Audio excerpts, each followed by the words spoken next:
Assalamualaikum warahmatullahi wabarakatuh. Perkenalkan, nama saya Arya Avanda Aulia Duha, NPM 2017-051-063. Dan saya Kurniawan Dwi Yulianto dengan NPM 20570510110. Dan saya Abia Bagus Tufari dengan NPM 2017051081. Oke, pada kesempatan kali ini kelompok kami akan menjelaskan sedikit tentang materi software measurement. Oke, sebelumnya software measurement di materi kami dibagi menjadi 4 submateri. Submateri yang pertama yaitu ada software measurement sendiri, yang kedua ada product metric, yang ketiga ada measure ambiguity, yang terakhir ada software analytic. Oke, yang selanjutnya next slide. Oke, software measurement atau pengukuran perangkat lunak. Pengukuran perangkat lunak adalah berkaitan dengan kualifikasi beberapa atribut perangkat lunak sistem dengan membandingkan nilai yang diukur dengan suatu sistem sama lain. Standar yang berlaku di seluruh organisasi. Anda mungkin dapat menarik kesimpulan tentang kualitas perangkat lunak atau menilai efektivitas perangkat lunak, proses, alat, dan metode, manajemen mutu, dan dapat mengandalkan pengukuran atribut yang mempengaruhi kualitas perangkat lunak. Anda kemudian bisa memproses dari perubahan alat secara objektif yang bertujuan untuk meningkatkan kualitas perangkat lunak. Misalnya, Anda melakukan pekerjaan di suatu perusahaan yang berencana memperkenalkan pengujian perangkat lunak. Sebelum memperkenalkan alat tersebut, Anda akan mencatat perangkat lunak tersebut ditemukan dalam waktu tertentu. Setelah menggunakan alat beberapa waktu, Anda mengulangi proses ini jika lebih banyak cacat memiliki ditemukan dan jumlah waktu yang sama. Setelah alat diperkenalkan, maka Anda akan memutuskan bahwa memberikan dukungan berguna untuk proses validasi perangkat. Tujuan jangka panjang dari pengukuran perangkat lunak adalah menggunakan pengukuran untuk membuat penilaian tentang kualitas perangkat lunak. Idealnya, suatu sistem dapat dinilai menggunakan tentang metrik yang mengukur atributnya dari pengukuran yang dilakukan. Didapatkan nilai kualitas sistem yang disimpulkan. Jika perangkat lunak telah mencapai kualitas yang dipersyaratkan ambang batas, maka dapat disetujui tanpa peninjauan. Bila sesuai, pengukuran alat mungkin akan menyoroti area perangkat lunak yang ditingkatkan. Oke, di sini akan menampilkan sebuah gambar diagram bagan pengukuran prediktor dan kontrol. Oke, yang selanjutnya, metrik perangkat lunak adalah karakteristik dari sistem perangkat lunak. Dokumen sistem atau proses pembangunan yang dapat diukur secara objektif. Contoh metrik sertakan ukuran produk dalam baris kode, input, indeks kabut yang merupakan ukuran keterbacaan teks naratif. Jumlah kesalahan yang dilaporkan dalam perangkat lunak yang dikirimkan produk, dan jumlah orang hari yang dibutuhkan untuk mengembangkan komponen sistem. Metrik perangkat lunak dapat berupa metrik kontrol atau metrik prediktor. Contoh metrik kontrol atau prosesnya adalah upaya rata-rata dan waktu yang dibutuhkan untuk memperbaiki cacat yang dilaporkan. Berikutnya ada 3 jenis metrik proses yang digunakan. Yang pertama ada waktu yang dibutuhkan untuk menyelesaikan proses tertentu. Ini bisa menjadi total waktu yang dicurahkan untuk proses. Waktu kalender, waktu yang dihabiskan untuk proses oleh insinyur tertentu, dan sebagainya. Yang kedua ada sumber daya yang dibutuhkan oleh proses sumber daya, mungkin termasuk total usaha yang dihitung hari, biaya perjalanan, atau sumber daya komputer. Selanjutnya yang nomor ketiga ada banyaknya kejadian tertentu, contohnya kejadian yang memungkinkan dipantau, termasuk jumlah cacat yang ditemukan oleh inspeksi kode, jumlah perubahan persyaratan yang diminta, jumlah laporan bug di sistem yang dikirimkan, dan rata-rata baris kode yang dimodifikasi sebagai tanggapan untuk perubahan persyaratan. Metrik prediktor terkadang disebut sebagai metrik produk, dikaitkan dengan perangkat lunak diri. Manajer menggunakan pengukuran proses untuk memutuskan apakah perubahan proses harus dilakukan, dan metrik prediktor untuk memutuskan apakah perubahan perangkat lunak diperlukan dan apakah perangkat lunak sudah siap dirilis? Pengukuran sistem perangkat lunak dapat digunakan dalam dua cara. Yang pertama itu untuk menetapkan nilai atribut kualitas sistem dengan mengukur karakteristik komponen sistem, dan kemudian menggabungkan pengukuran ini, Anda mungkin mampu untuk menilai atribut kualitas sistem seperti rawatan. Yang kedua ada mengidentifikasi komponen sistem yang kualitasnya di bawah standar. Pengukuran dapat mengidentifikasi komponen individu dengan karakteristik yang menyimpang dengan norma. Misalnya, Anda dapat mengukur komponen untuk menemukan komponen yang kompleksitasnya tinggi. Selanjutnya, mereka itu terpengaruhi oleh faktor subjektif seperti pengalaman pengguna dan pendidikan dan karena itu tidak dapat diukur oleh secara objektif.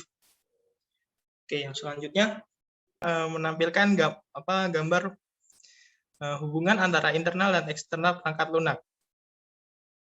Oke, seperti yang dilihat di gambar, di sini ada pemeliharaan, keandalan dapat digunakan kembali, dan kegunaan. Oke, selanjutnya, menurut Dicemham 1990 menyarankan bahwa jika ukuran atribut internal adalah menjadi prediktor yang berguna dari perangkat lunak eksternal karakteristik, 3 kondisi harus berlaku. Yang pertama ada atribut internal harus diukur secara akurat. Yang kedua harus ada hubungan antara atribut dan dapat diukur, dan eksternal atribut kualitasnya yang menarik. Artinya, nilai atribut kualitas harus terkait dalam beberapa cara dengan nilai atribut daripada yang dapat diukur. Yang selanjutnya, yang ketiga, hubungan antara atribut internal dan eksternal ini harus dipahami, divalidasi, dan dinyatakan dalam formula atau model. Formulasi model ini melibatkan mengidentifikasi bentuk fungsi model, yaitu ada linear, eksponensial, dan lain-lain. Selanjutnya di sini ada kejanggalan, namun tidak jelas apakah mereka kemudian menggunakan pengukuran ini sistematis untuk membandingkan produk dan proses perangkat lunak atau menilai dampak perubahannya proses perangkat lunak dan alat. Ada beberapa alasan mengapa ini susah. Yang pertama tidak mungkin untuk mengukur laba atas investasi memperkenalkan organisasi metrik atau program analitik perangkat lunak. Yang kedua tidak ada standar untuk metrik perangkat lunak atau proses standar untuk mengukur dan analisis. Yang ketiga pengukuran mungkin memerlukan pengembangan dan pemeliharaan khusus alat perangkat lunak. Yang keempat di banyak perusahaan, proses perangkat lunak tidak standar dan buruk dan ditentukan dan dikendalikan. Yang kelima sebagian besar penelitian tentang pengukuran dan metrik pengukuran lunak berfokus pada metrik berbasis kode dan proses pengembangan yang digerakkan oleh rencana. Aplikasi yang ada atau menggunakan metode tangkas.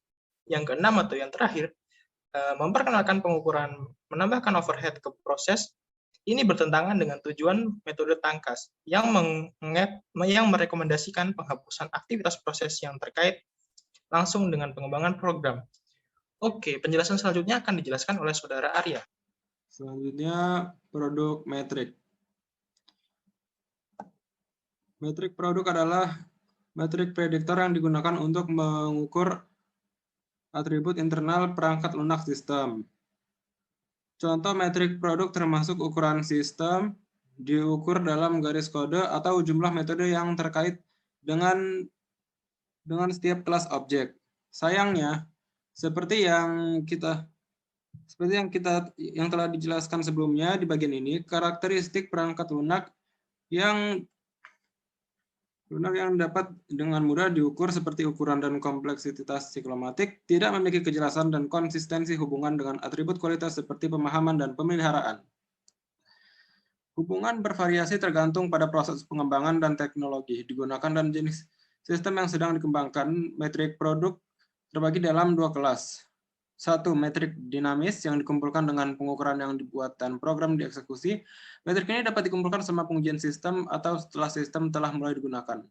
2. Metrik statis yang dikumpulkan dengan pengukuran yang dibuat dari representasi sistem seperti desain, program, atau dokumentasi. Berikut ini adalah gambar statis produk perangkat lunak metrik. Hubungan yang jelas biasanya ada antara metrik dinamis dan kualitas perangkat lunak karakteristik. Hal ini cukup mudah untuk mengukur waktu eksekusi yang dibutuhkan untuk tertentu fungsi dan untuk menilai waktu yang dibutuhkan untuk memulai sistem. Fungsi-fungsi ini berhubungan langsung ke efisiensi sistem. Demikian pula jumlah kegagalan sistem dan jenis kegagalan dapat dicatat dan terkait langsung dengan keandalan perangkat lunak. Saya telah menjelaskan bagaimana keandalan dapat diukur dalam bab 12. Metrik saya seperti yang ditunjukkan pada gambar 2411 ini. Memiliki hubungan tidak langsung dengan kualitas atribut. Sejumlah besar metrik yang berbeda telah diusulkan dan banyak eksperimen telah mencoba untuk memperoleh dan memvalidasi hubungan antara metrik ini dan atribut, seperti kompleksitas sistem dan pemeliharaan. Tak satu pun dari eksperimen ini telah konklusif, tetapi ukuran program dan kompleksitas kontrol tampaknya yang paling prediktor yang andal dari pemahaman kompleksitas sistem dan pemeliharaan. Metrik pada gambar 2411 berlaku untuk program apapun, tetapi lebih spesifik, metrik berorientasi objek juga telah diusulkan.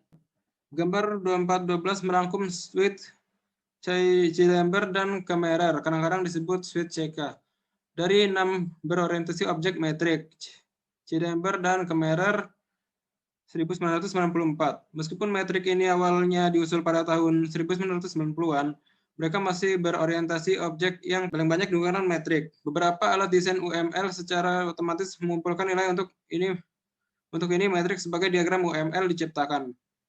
Ulasan E.L. Amam tentang metrik berorientasi objek membahas metrik CK dan lainnya dan metrik OO L. Amam 2001. Disimpulkan bahwa tidak ada cukup bukti untuk memahami bagaimana metrik ini dan metrik berorientasi objek lainnya berhubungan dengan perangkat lunak eksternal kualitas. Situasi ini tidak benar-benar berubah sejak analisisnya pada tahun 2001. Kami masih tidak tahu cara menggunakan pengukuran program berorientasi objek untuk menggambar yang andal kesimpulan tentang kualitasnya. Selanjutnya, analisis komponen perangkat lunak. Proses pengukuran yang menjadi bagian dari proses penilaian kualitas perangkat lunak adalah ditunjukkan pada gambar proses produk pengukuran berikut. Setiap komponen sistem dapat dianalisis secara terpisah menggunakan rentang metrik.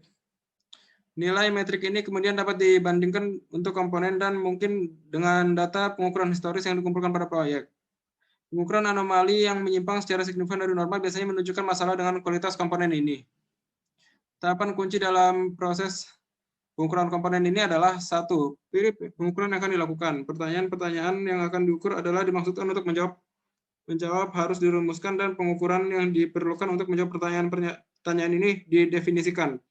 Pengukuran yang tidak secara langsung relevan dengan pertanyaan-pertanyaan ini tidak perlu dikumpulkan. 2. Pilih komponen yang akan dinilai semua komponen dalam sistem perangkat lunak. Terkadang Anda dapat memilih perwakilan pemilihan komponen untuk pengukuran. Memungkinkan Anda untuk membuat penilaian keseluruhan kualitas sistem di lain waktu. Anda mungkin ingin fokus pada komponen inti dari sistem yang hampir selalu digunakan. Kualitas komponen ini lebih penting daripada kualitas komponen yang jarang dieksekusi. 3. Mengukur karakteristik komponen-komponen yang dipilih ukur dan nilai metrik terkait dihitung. Langkah ini biasanya melibatkan pemrosesan, representasi komponen, desain kode, dan lain-lain. Menggunakan otomatis alat pendataan, alat ini dapat ditulis secara khusus atau mungkin merupakan fitur dari alat desain yang sudah digunakan. 4. Identifikasi pengukuran anomali setelah pengukuran komponen telah dibuat, Anda kemudian dapat membandingkannya satu sama lain dan dengan pengukuran sebelumnya yang telah dicatat dalam database pengukuran. Anda harus mencari nilai yang sangat tinggi atau rendah untuk setiap metrik, karena ini menunjukkan bahwa mungkin ada menjadi masalah dengan komponen yang menunjukkan nilai-nilai ini. 5. Analisis komponen. Ketika Anda telah mengidentifikasi komponen yang memiliki nilai anomali untuk metrik yang Anda pilih, Anda harus memeriksanya untuk memutuskan apakah nilai metrik anomali ini berarti bahwa kualitas komponen dikompromikan. Nilai metrik anomali untuk kompleksitas katakanlah tidak selalu berarti komponen berkualitas buruk. Mungkin di sana beberapa alasan lain untuk nilainya yang tinggi, jadi mungkin tidak ada komponen apapun masalah kualitas. Jika memungkinkan, Anda harus menyimpan semua data yang dikumpulkan sebagai organisasi sumber daya dan menyimpan catatan sejarah dari semua proyek, bahkan ketika data belum digunakan semua proyek tertentu. Setelah basis ada pengukuran yang cukup besar telah ditetapkan, Anda kemudian dapat membuat perbandingan kualitas perangkat lunak di seluruh memproyeksikan dan memvalidasi hubungan antara atribut komponen internal dan karakteristik kualitas.